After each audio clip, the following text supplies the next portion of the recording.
Assalamualaikum warahmatullahi wabarakatuh. Perkenalkan, saya Mawada Utami, NIM A1A2 19047 dari kelas B Prodi S1 Kebidanan. Baiklah, di sini saya akan menjelaskan kenapa korupsi itu dianggap sebagai suatu kejahatan yang luar biasa.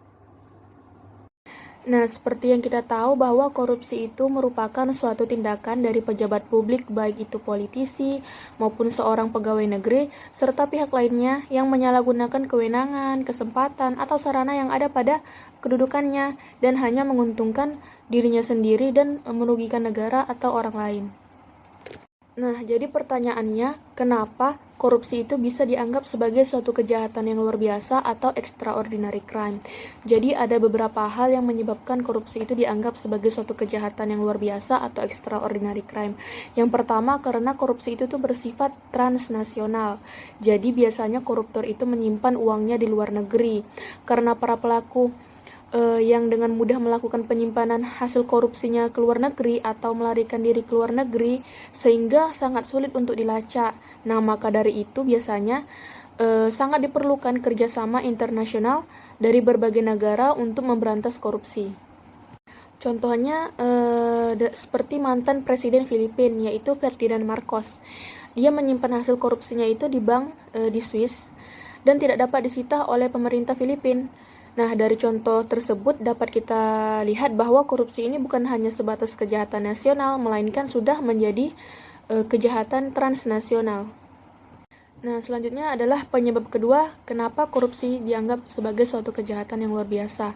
Jadi, karena pembuktian korupsi di Indonesia itu sangat super, dalam artian membutuhkan usaha yang ekstra keras.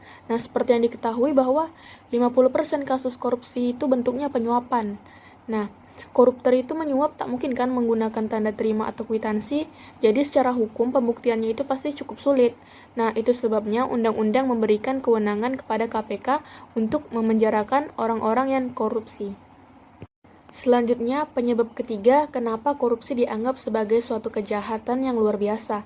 Karena dampaknya sendiri memang sangat luar biasa, tidak hanya berdampak pada satu sektor atau satu aspek kehidupan, melainkan mempengaruhi berbagai sektor dan aspek kehidupan.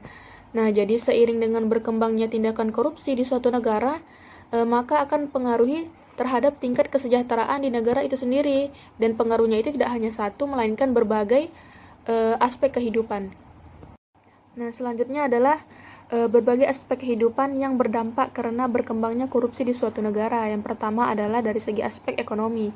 Nah, tindakan korupsi ini akan menghambat jalannya kegiatan perekonomian di suatu negara karena para pelaku ekonomi itu akan merasa dirugikan dan enggan melakukan kegiatan ekonomi, sehingga akan berdampak pada perkembangan ekonomi atau suatu negara dan menimbulkan banyak permasalahan di sektor perekonomian, di antaranya seperti penurunan produktivitas dan lambatnya pertumbuhan ekonomi, rendahnya kualitas barang dan jasa, produksi bagi publik, menurunnya tingkat pendapatan suatu negara, menurunnya kepercayaan dari para investor, serta keterbelakangan perekonomian negara. Selanjutnya adalah dampak korupsi terhadap aspek sosial dan kemiskinan masyarakat. Nah, jadi ada beberapa dampak dan permasalahan yang terjadi akibat tindakan korupsi terhadap aspek sosial dan kemiskinan masyarakat. Beberapa di antaranya yaitu seperti tingginya tingkat pengangguran, terhambatnya dalam mengentas kemiskinan, terbatasnya akses bagi masyarakat miskin, serta kurangnya solidaritas sosial. Selanjutnya adalah dampak korupsi terhadap aspek politik dan demokrasi. Nah, jadi perlu kita ketahui bahwa politik itu merupakan salah satu sarana dalam melakukan korupsi karena banyak para pelaku politik yang melakukan tindakan korupsi. Nah, beberapa dampak dan permasalahan yang terjadi akibat dari tindakan korupsi di dunia politik seperti hilangnya kepercayaan publik terhadap partai politik, munculnya pemimpin yang korupsi, serta hancurnya kedaulatan rakyat. Nah, selanjutnya adalah dampak korupsi terhadap aspek penegakan hukum. Nah, jadi ada beberapa dampak dan permasalahan yang terjadi akibat dari tindakan korupsi terhadap aspek penegakan hukum, seperti ketidakpercayaan publik terhadap lembaga hukum, serta lambatnya proses hukum.